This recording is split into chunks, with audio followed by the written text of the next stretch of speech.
Pada tanggal 11 September 2001, Al-Qaeda dipimpin Osama bin Laden menyerang Amerika Serikat. Amerika Serikat menyatakan perang terhadap Afghanistan karena memberi perlindungan pada bin Laden. 38 negara bergabung dalam perang, dan Korea Selatan mengirim ratusan pasukan non-perang. Setelah kehilangan kuasa pada pemerintah pro-AS, Taliban beralih ke bom bunuh diri dan menculik orang asing. Lalu, film pun dimulai. Berlatar di Afghanistan pada tahun 2006, kita diperlihatkan dengan 23 anggota kelompok misionaris Korea yang akan menyebarkan agama. Ketika sedang berdoa, tak lama datang mobil yang menghalangi bus mereka dengan membawa senjata api.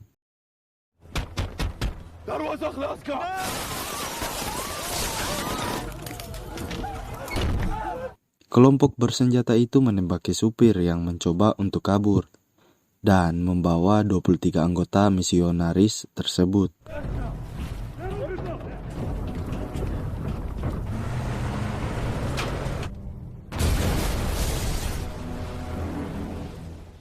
Beralih ke Korea, pria ini bernama Jung Jae-ho, seorang negosiator. Diketahui para misionaris itu masuk melalui Beijing ke Dubai dengan tujuan misionaris jangka pendek atau penyebaran agama. Tak lama berita menyiarkan video kelompok Taliban dan warga Korea yang disandra. Pemimpin Taliban menuntut pemerintah Korea segera menarik pasukan mereka dari Afghanistan dan segera membebaskan 23 prajurit Taliban yang ada di penjara Kabul. Lalu jika permintaan mereka tidak terpenuhi, mereka akan membunuh para sandera dalam waktu 24 jam. Jae-ho pun menyuruh bawahannya untuk memberitahu kantor pers jika semua media harus menggambarkan para misionaris itu sebagai sukarelawan atau mereka semua akan mati. Lalu scene berpindah di sebuah penjara di Pakistan. Pria ini bernama Dae-sik, seorang intel khusus bagian Timur Tengah. Dae-sik masuk ke penjara dikarenakan memalsukan dolar. Namun itu semua hanyalah suruhan dari pria yang berada di sampingnya. Lalu pria itu memberikan paspor dan menyuruh agar Dae-sik pergi ke Afghanistan. Dae-sik sempat menolak karena merasa kesal dengan pria itu yang lama membebaskannya. Namun akhirnya Dae-sik menyetujuinya karena mengetahui sandera yang berjumlah 23 orang. Scene beralih ke para sandera yang dibawa ke pegunungan tandus, di mana itu adalah markas Taliban. Di sisi lain, Wakil Menteri Sekretaris dan Jae-ho sedang dalam perjalanan ke Afghanistan. Sesampainya di bandara, Dae-sik menghampiri Jae-ho dan bertanya apa strateginya. Namun Jae-ho hanya menghiraukan Dae-sik dan pergi. Diketahui alasan mereka tak memperdulikan Dae-sik dikarenakan Dae-sik pernah mengacau di Irak yang menyebabkan sandera yang ditanganinya mati. Namun karena sangat susah mencari agen di daerah ini, hanya Dae-siklah satu-satunya pilihan. Mereka pun sampai di kantor Kementerian Luar Negeri.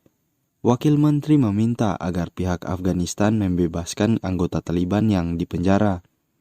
Namun pria ini menjawab bahwa itu adalah hal yang mustahil karena jumlahnya yang terlalu banyak. Jae-ho pun mengancam pria tersebut bahwa pihak Korea tak akan memulangkan pasukan mereka dan akan mempertimbangkan menambah pasukan lagi.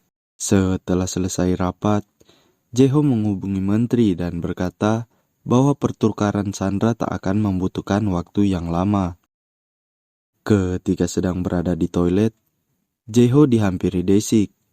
Lalu Dae-sik berkata bahwa Jae-ho tak tahu apa-apa tentang negara ini. Pemerintah Afghanistan tak mungkin melepaskan tahanan begitu saja. Namun Jae-ho tetap tak memperdulikan Dae-sik. Mereka berdua pun dipanggil untuk melihat siaran pers Menteri Luar Negeri Afghanistan. Namun, Menteri Luar Negeri itu mengatakan bahwa mereka tak akan membebaskan tahanan dan akan mencari opsi lain agar para sandera tak ada yang terluka. Mendengar hal itu, mereka pun panik dan langsung menuju ke pemerintahan Afghanistan karena waktu yang sangat mepet. Namun perjalanan mereka sangat macet dan diharuskan untuk berjalan kaki. Tapi tiba-tiba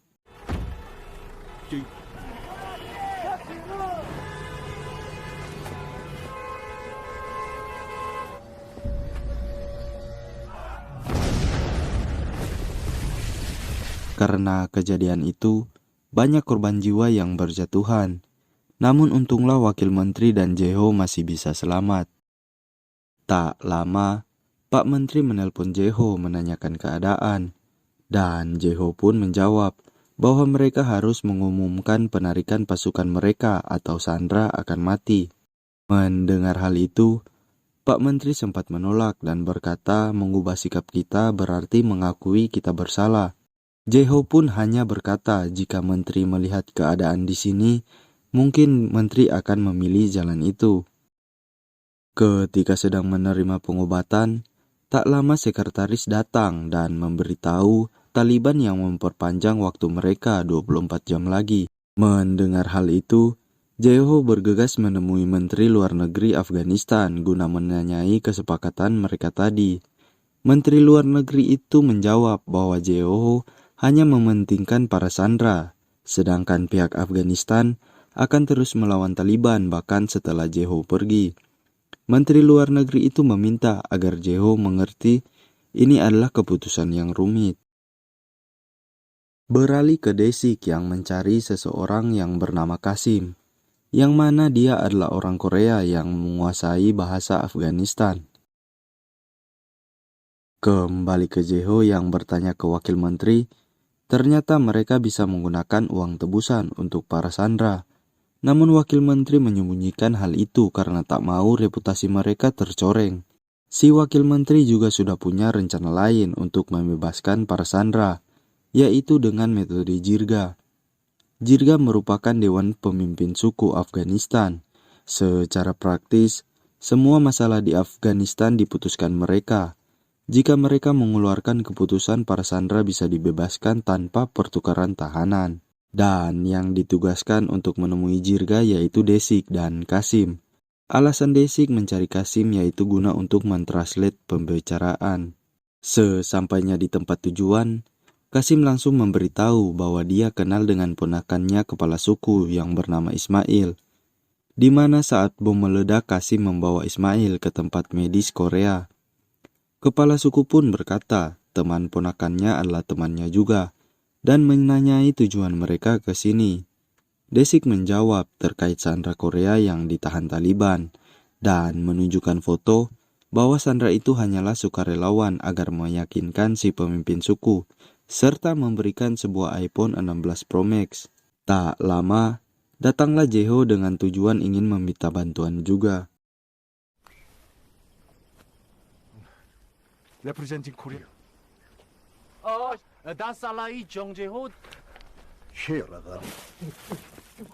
Jeho dan Desik bekerja sama guna untuk meyakinkan kepala suku tersebut yang mana dia adalah tokoh kunci jirga.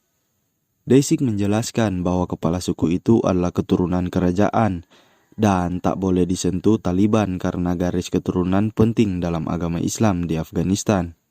Untuk itulah mereka harus memenangkan kepala suku tersebut atau mengambil hatinya. 얘네들 자존심 장난 아니야. 라고 느낀다고.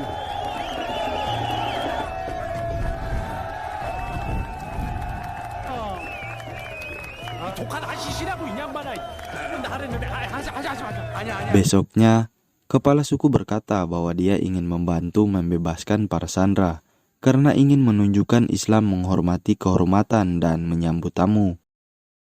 Tibalah di mana para jirga berkumpul. Lalu Desik menggambarkan kepada Jeho tentang hal tersebut.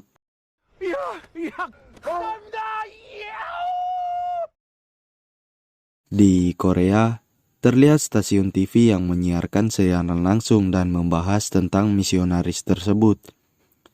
Direktur Kementerian Luar Negeri mencoba untuk menghentikan siaran tersebut karena takut Taliban akan lebih terprovokasi. Namun mereka tak bisa menghentikannya. Dan benar saja, kepala suku berlari dan membawa layar monitor. Terlihat kepala suku yang marah karena merasa dibohongi. Jae-ho bersikeras bahwa 23 sandera itu adalah sukarelawan bukan misionaris. Namun kepala suku sudah merasa dibohongi dan hal itu tak bisa dimaafkan. Ketika dalam perjalanan pulang, Jae-ho menelpon Pak Menteri mengabarkan bahwa negosiasi gagal dan jalan satu-satunya hanya menggunakan uang tebusan. Tak lama Dae-sik juga menerima telepon di mana telah ditemukan mayat orang Korea. Mereka pun bergegas untuk mengecek mayat tersebut.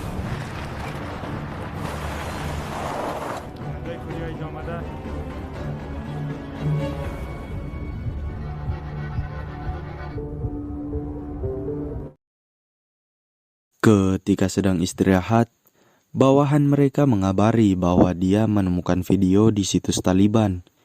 Dalam video itu, terlihat si wanita yang berbicara dan diarahkan oleh kelompok Taliban. Lalu pihak Taliban berkata bahwa mereka tak pernah menginginkan uang, dan cara satu-satunya hanyalah dengan membebaskan tahanan Taliban yang ada di penjara, dan memberikan waktu 24 jam lagi. Dae-sik pun memperkenalkan seorang perantara untuk bernegosiasi dengan Taliban. Namun Jae-ho tak mempercayai pria tersebut. Karena bagaimana bisa pengusaha Inggris terlibat dengan masalah di Afghanistan. Ketika sedang berunding, pria itu menelpon Taliban dan mendengarkan suara Sandra dengan tujuan untuk membeli kepercayaan mereka. Jae-ho pun setuju dan langsung menyiapkan uangnya. Mereka akan membayar pria tersebut sekitar $2 juta untuk membebaskan tahanan Taliban di Ghazni. Karena pemerintah kurang menguasai wilayah itu dan pelarian tahanan sering terjadi.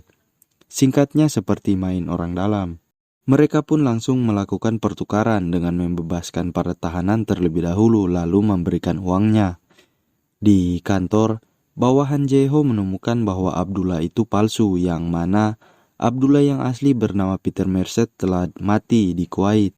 Wakil menteri pun langsung menelpon, akan tetapi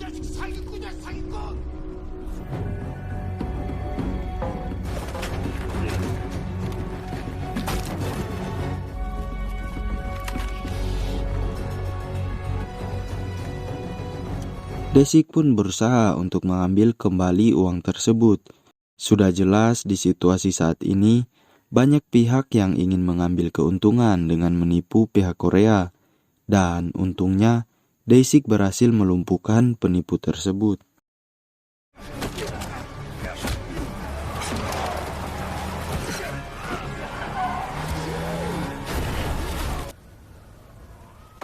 Di kantor, wakil menteri marah besar. Dia mengira bahwa Dae-sik bekerja sama dengan penipu itu dan dibayar. Namun untungnya ada Jae-ho yang menenangkan. Tak lama, mereka mendapat telepon dari jenderal Taliban. Namun orang di telepon itu mengatakan untuk mentransfer $100.000 ke rekening asing.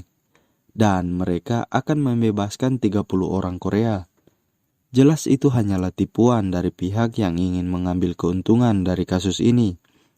Di mana yang kita tahu para sandera hanya berjumlah 23 orang. Tak lama, telepon kembali berbunyi yang berasal dari komandan Taliban. Namun yang kali ini bukan penipu, namun Taliban yang asli. Mereka berkata bahwa waktu sudah habis dan pihak Korea hanya membuang-buang waktu yang diberikan. Lalu terdengar suara pistol dari telepon tersebut.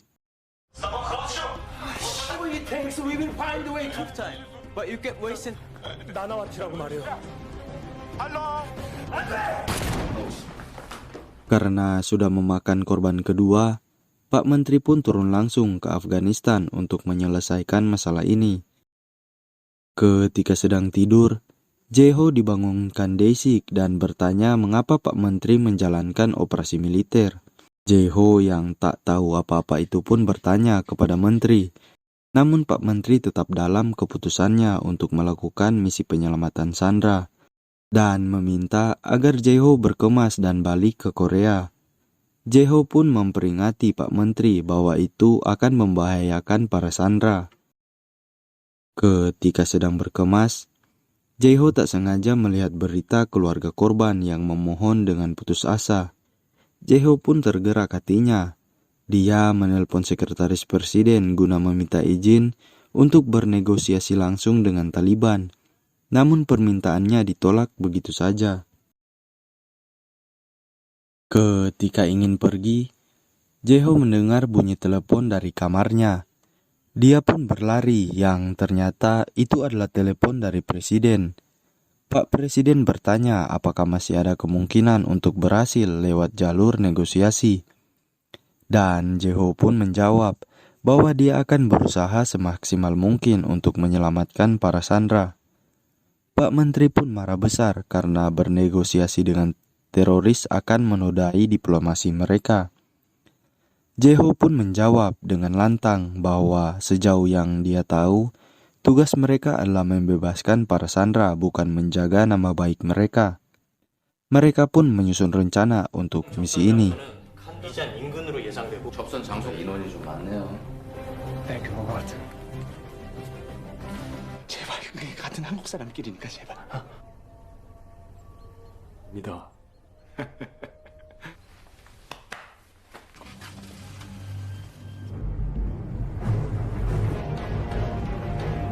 Ketika sudah sampai di titik pertemuan, pihak Taliban hanya mengizinkan 2 orang untuk ikut, yaitu negosiator dan penerjemah. Dan sebelum pergi, Desik memberikan obat bunuh diri jika terjadi hal yang tidak diinginkan.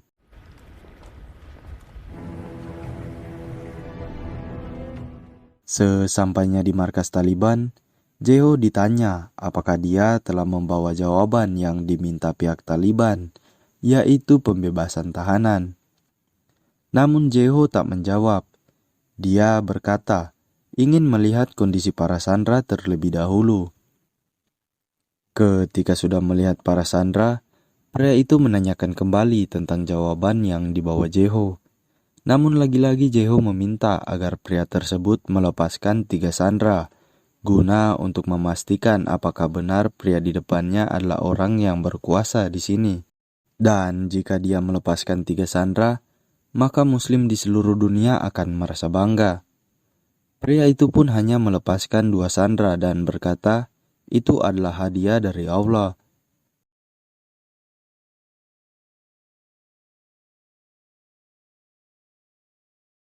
Lalu tibalah giliran Jeho. Namun Jeho menjawab bahwa tidak akan ada pembebasan tahanan. Mendengar hal itu, sontak membuat pria itu marah. Dia menyuruh anak buahnya untuk membunuh para sandera. Namun Jeho menghentikannya dan berkata bahwa dia akan merundingkannya dengan pemerintah Korea. Jeho mengabari Pak Menteri bahwa Taliban mengubah syarat mereka.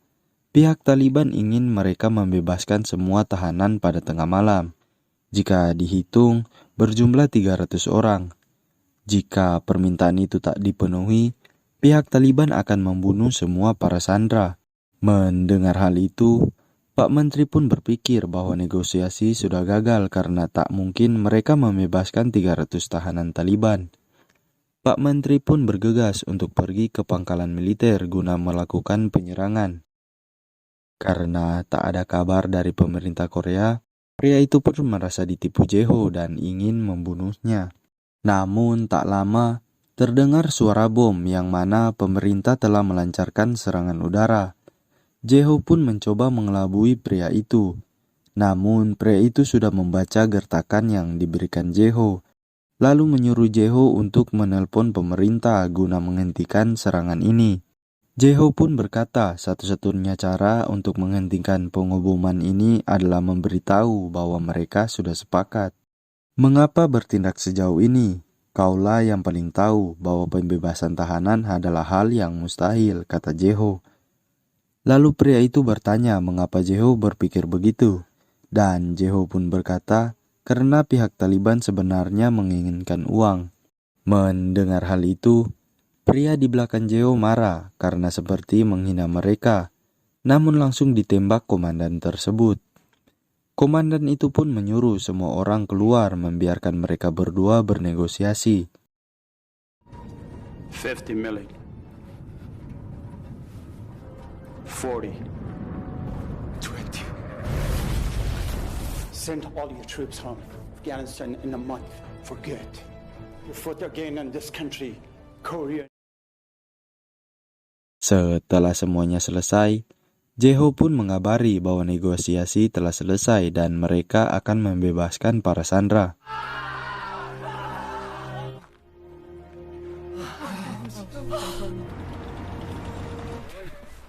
Ketika ingin pergi, pihak Taliban menyuruh agar satu orang tetap tinggal sebagai jaminan mereka.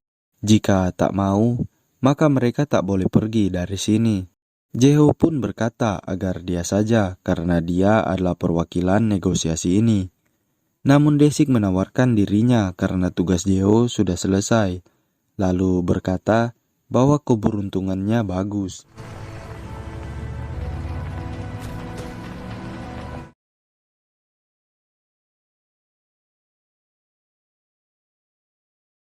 Di scene akhir, tepatnya 3 bulan setelah kejadian itu, Jeho yang berjalan ke arah ruang pers ditelepon seseorang yang ternyata itu adalah Desik dan Kasim yang berhasil selamat.